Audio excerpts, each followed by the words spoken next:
Leitura bíblica do dia 3 de junho, 2 Samuel, capítulos 20 e 21, Salmo 121, Provérbios, capítulo 16, versículo 18, Atos, capítulo 1, ao som da canção, a criação testifica. Em nome de Jesus, comecemos aqui em 2 Samuel, capítulo 20, a partir do versículo 1. Vamos lá. Aconteceu que estava ali um homem perverso, cujo nome era Seba, filho de Bicri, homem de Benjamim. Ele tocou a trombeta e disse: não temos parte em Davi, nem herança no filho de Jessé, cada um para as suas tendas, ó Israel. Então todos os homens de Israel se separaram de Davi e seguiram Seba, filho de Bicri. Mas os homens de Judá se apegaram ao seu rei, conduzindo-o desde o Jordão até Jerusalém. E Davi foi para o seu palácio em Jerusalém. O rei tomou as 10 concubinas que tinha deixado para cuidar do palácio e as pôs em custódia e as sustentou, porém não teve relações com elas. Elas ficaram enclausuradas até o dia em que morreram, vivendo como viúvas. O rei disse a Amasa: convoque para dentro de 3 dias os homens de Judá e apresente-se aqui. Amasa saiu para convocar os homens de Judá, mas demorou-se além do tempo que lhe havia sido dado. Então Davi disse a Abisai: agora Seba, o filho de Bicri, nos fará mais mal do que Absalão. Por isso, pegue os servos do seu senhor e vá atrás dele, para que não ache para si cidades fortificadas e nos escape.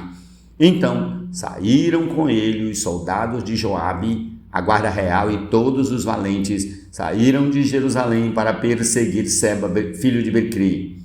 Quando chegaram à pedra grande, que está em Gibeão, Amasa veio ao encontro deles. Joabe usava trajes militares e sobre eles um cinto no qual, presa aos seus lombos, estava uma espada dentro da bainha. Quando Joabe se adiantou, sua espada caiu. Então Joabe disse a Amasa: você vai bem, meu irmão. E com a mão direita pegou a barba de Amasa para o beijar. Amasa não reparou na espada que estava na mão de Joabe. Assim este o feriu com ela na barriga e lhe derramou por terra os intestinos. Amasa morreu sem que fosse preciso dar um segundo golpe. Então Joabe e o seu irmão Abisai perseguiram Seba, filho de Bicri. Mas um dos moços de Joabe parou junto ao corpo de Amasa e disse: quem está do lado de Joabe e é por Davi, siga Joabe. Amasa estava envolto no seu sangue no meio do caminho. Quando o moço viu que todo o povo parava, arrastou Amasa do caminho para o campo e lançou um manto sobre ele, porque ele via que todo aquele que chegava perto dele parava. Depois que o corpo foi afastado do caminho, todos os homens seguiram Joabe para perseguirem Seba, filho de Bicri. Seba passou por todas as tribos de Israel até Abel-Bet-Maaca, e apenas os beritas se ajuntaram todos e o seguiram. Joabe e os seus homens vieram e o cercaram em Abel-Bet-Maaca e levantaram contra a cidade um montão da altura da muralha. E todo o povo que estava com Joabe batia na muralha para a derrubar. Então uma mulher sábia gritou de dentro da cidade: escutem, escutem, digam a Joabe que venha cá, para que eu fale com ele. Quando ele chegou perto, a mulher perguntou: você é Joabe? Ele respondeu: eu sou. Ela lhe disse: ouça as palavras desta sua serva. Joabe respondeu: estou ouvindo. Então ela disse: antigamente se costumava dizer: peçam conselho na cidade de Abel, e assim as questões eram resolvidas. Eu sou uma das pacíficas e das fiéis em Israel, e você procura destruir uma cidade que é mãe em Israel, porque você quer devorar a herança do Senhor? Então Joabe respondeu: longe de mim que eu devore e destrua. A coisa não é assim. Porém, um homem da região montanhosa de Efraim, chamado Seba, filho de Bicri, levantou a mão contra o rei, contra Davi. Entreguem-me só este, e eu vou me retirar da cidade. Então a mulher disse a Joabe: eis que a cabeça dele será jogada por cima da muralha para você. Então a mulher, na sua sabedoria, foi falar com todo o povo e cortaram a cabeça de Seba, filho de Bicri, e a jogaram para Joabe. Então Joabe tocou a trombeta e eles se retiraram da cidade, cada um para sua casa. E Joabe voltou a Jerusalém para junto do rei. Joabe era comandante de todo o exército de Israel.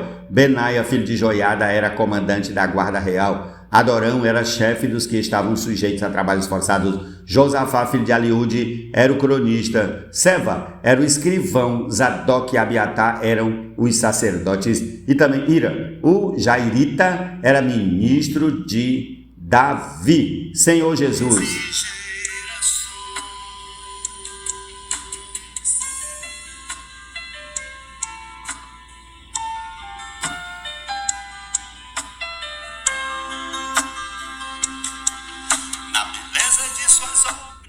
Amém. Prossigamos ao capítulo 21 de 2 Samuel. Nos dias do rei Davi houve uma fome de 3 anos consecutivos. Davi consultou o Senhor e o Senhor lhe disse: é por causa de Saul e de sua família sanguinária, porque ele matou os gibeonitas. Então o rei chamou os gibeonitas e falou com eles. Os gibeonitas não eram dos filhos de Israel, mas do resto dos amorreus.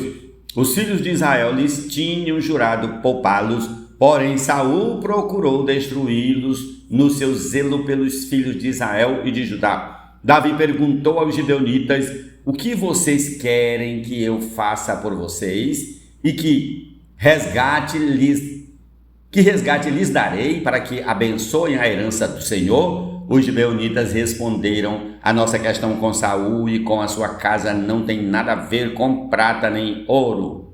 Também não pretendemos matar pessoa alguma em Israel. Então Davi disse: o que vocês disserem, isso farei por vocês. Eles responderam ao rei: quanto ao homem que nos destruiu e procurou que fôssemos exterminados sem que pudéssemos subsistir dentro das fronteiras de Israel, que nos sejam dados 7 homens dos seus descendentes para que os enforquemos diante do Senhor em Gibeá de Saul, o eleito do Senhor. E o rei disse: eu vou dar. Mas o rei poupou Mefibosete, filho de Jonatas, filho de Saul, por causa do juramento ao Senhor feito entre Davi e Jonatas, filho de Saul. Porém o rei pegou os 2 filhos de Rispa, filha de Aiá, tinha tido de Saul, filhos que Rispa, filha de Aiá, tinha tido de Saul, a saber, Armoni e Mefibosete. Pegou também os 5 filhos de Merabi,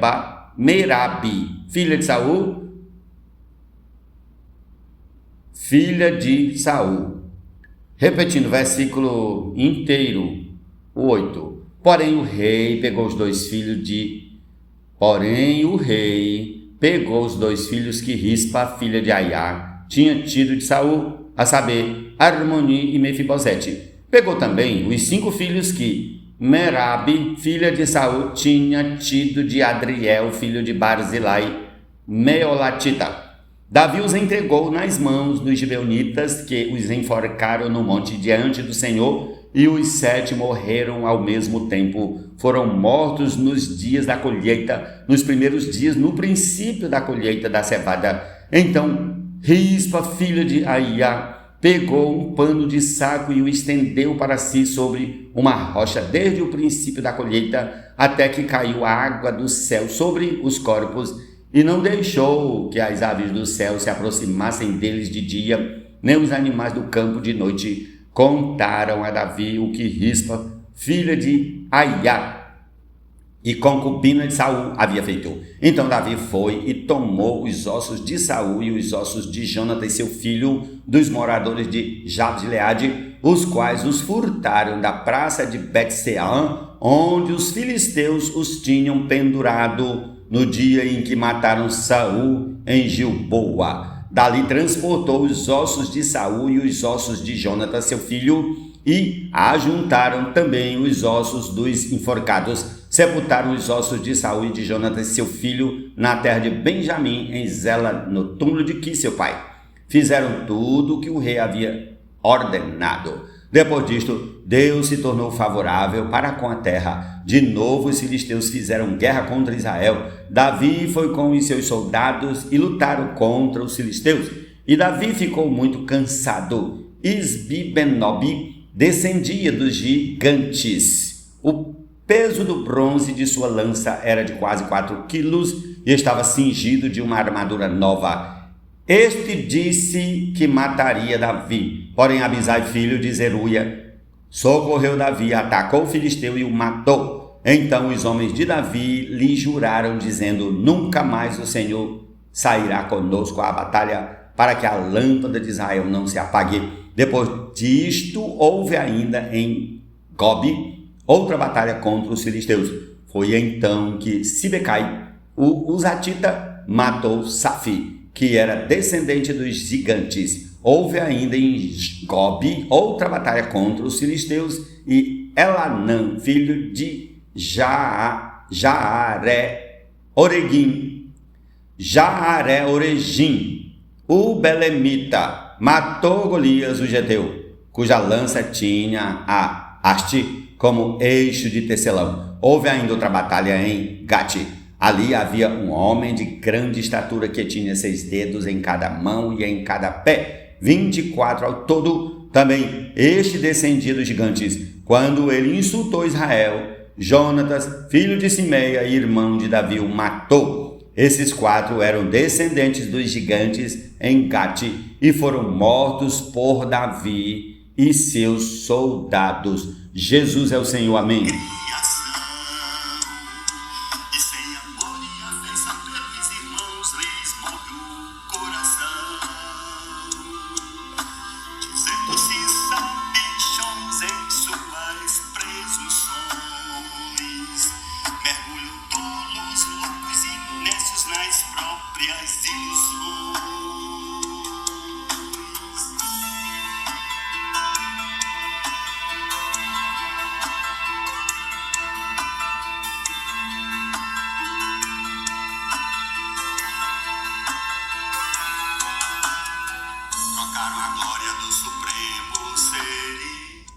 Salmo 121. Eleva os meus olhos para os montes, de onde me virá o socorro? O meu socorro vem do Senhor, que fez o céu e a terra. Ele não permitirá que os seus pés vacilem, não dormitará aquele que guarda você. É certo que não dormita nem dorme o guarda de Israel. O Senhor é quem guarda você, o Senhor é a sombra à sua direita. De dia não lhe fará mal o sol, nem de noite a lua. O Senhor guardará você de todo o mal, guardará a sua alma. O Senhor guardará a sua saída e a sua entrada, desde agora e para sempre. Jesus é o Senhor, amém.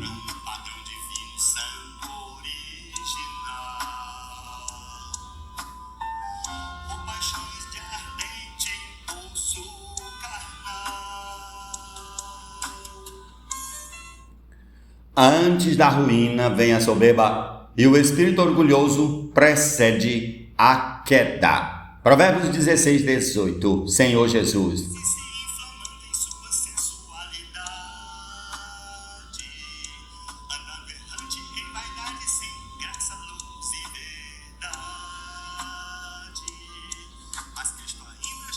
Atos dos Apóstolos, capítulo 1. Escrevi o primeiro livro ao Teófilo, relatando todas as coisas que Jesus começou a fazer e a ensinar até o dia em que foi elevado às alturas, depois de haver dado mandamentos por meio do Espírito Santo aos apóstolos que tinha escolhido. Depois de ter padecido, Jesus se apresentou vivo a seus apóstolos com muitas provas incontestáveis, aparecendo-lhes durante 40 dias e falando das coisas relacionadas com o reino de Deus, e, comendo com eles, deu-lhes esta ordem: não se afastem de Jerusalém, mas esperem a promessa do Pai, a qual vocês ouviram de mim. Porque João, na verdade, batizou com água, mas vocês serão batizados com o Espírito Santo dentro de poucos dias. Então os que estavam reunidos com Jesus lhe perguntaram: será este o tempo em que o Senhor irá restaurar o reino a Israel? Jesus respondeu: não cabe a vocês conhecer tempos ou épocas que o Pai fixou pela sua própria autoridade, mas vocês receberão poder ao descer sobre vocês o Espírito Santo e serão minhas testemunhas, tanto em Jerusalém como em toda a Judéia e Samaria e até os confins da terra. Depois de ter dito isso, Jesus foi elevado às alturas à vista deles, e uma nuvem o encobriu dos seus olhos, e, estando eles com os olhos fixos no céu, enquanto Jesus subia, eis que 2 homens vestidos de branco se puseram ao lado deles e lhes disseram: homens da Galileia, porque vocês estão olhando para as alturas? Esse Jesus que foi levado do meio de vocês para o céu virá do modo como vocês o viram subir. Então os apóstolos voltaram do Monte das Oliveiras para Jerusalém. A distância até a cidade é de cerca de 1 quilômetro. Quando entraram na cidade, subiram para o cenáculo onde se reuniram Pedro, João, Tiago, André, Filipe, Tomé, Bartolomeu, Mateus,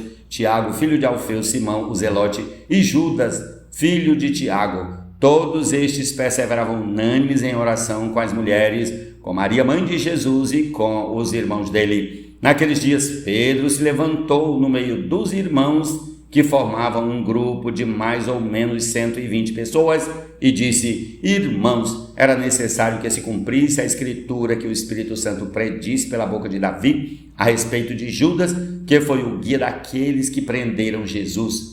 Ele era um dos nossos e teve parte nesse ministério. Ora, este homem adquiriu um campo com o preço da iniquidade e, caindo de cabeça, rompeu-se pelo meio e todos os seus intestinos se derramaram. Isto chegou ao conhecimento de todos os moradores de Jerusalém, de maneira que em sua própria língua esse campo era chamado Aceldama, isto é, campo de sangue. E Pedro continuou: porque está escrito no livro dos Salmos: fique deserta a sua morada, e não haja quem nela habite, e que outro tome o seu encargo. Portanto, é necessário que, dos homens que nos acompanharam todo o tempo em que o Senhor Jesus andou entre nós, começando no batismo de João até o dia em que foi tirado de nosso meio e levado às alturas, um destes se torne testemunha conosco da sua ressurreição. Então propuseram 2, José chamado Barsabás, também conhecido como Justo,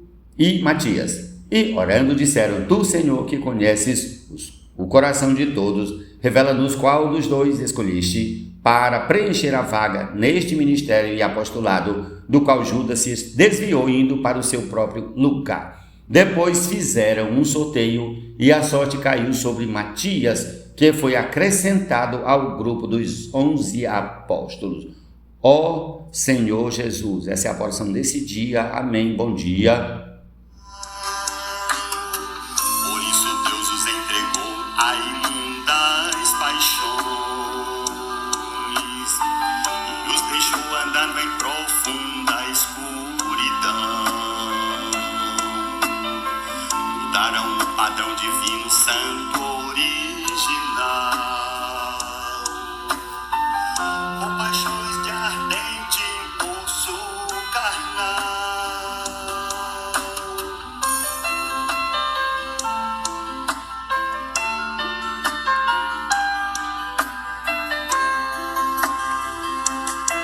O mesmo gênero entre si se inflamando em sua sensualidade,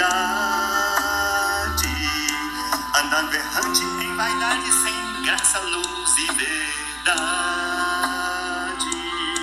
Mas Cristo ainda chama com voz de amor e mansidão, trazendo ao perdido perdão e grande salvação. Ao homem miserável caído oferece a redenção, mudando a velha e caída geração em uma nova criação. E não importa ao Criador a que ponto a criatura chegou, Deus a humanidade amou e como Salvador seu Filho enviou. Deus como Salvador seu Filho enviou. Deus como Salvador seu Filho enviou. Salvador, seu Filho.